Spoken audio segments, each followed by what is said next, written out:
Clarke with your local news briefing. Well, South Australian borders have been open for a few days now and there are still no signs of new cases popping up here on the border. But South Australia as a whole hasn't been quite as lucky. We have one new infection. It's a 6-year-old Victorian girl announced yesterday afternoon who'd come to visit her vaccinated grandparents. They've now been sent into quarantine along with other family members.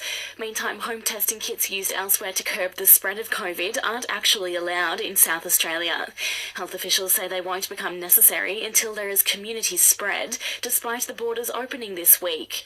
Premier Stephen Marshall says the influx of visitors is giving our tourism and hospitality sectors a much-needed boost, though.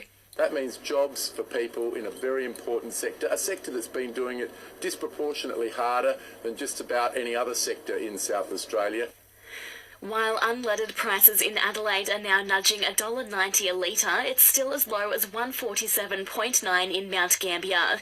In other words, the Limestone coast is the place to be if you're after cheap fuel. And while Mark Bowlers from the RAA expects them to rise, it won't be the same heights as they're seeing in the city.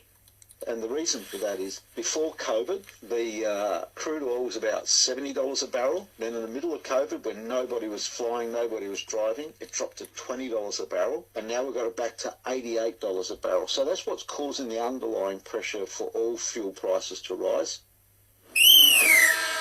To sport, brilliant news for Tennyson Woods College. 2 emerging athletes have been selected for nationals in their sport. Year 12 student Lucy Denton and Year 10 Annalise Jansen have been selected in the Under-19s and Under-17s Netball Victoria teams.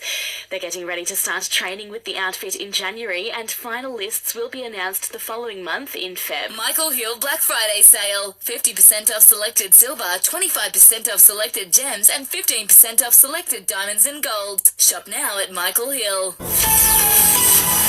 Selling the family home? Miller, Wan and John put you first. This is SAFM weather. Partly cloudy and a chance of showers on the Limestone coast. We're heading for a top of 23 degrees. Tomorrow, cloudy 17 degrees and Saturday, mostly sunny 21. For radio, music, podcasts and news, download the free Listener app.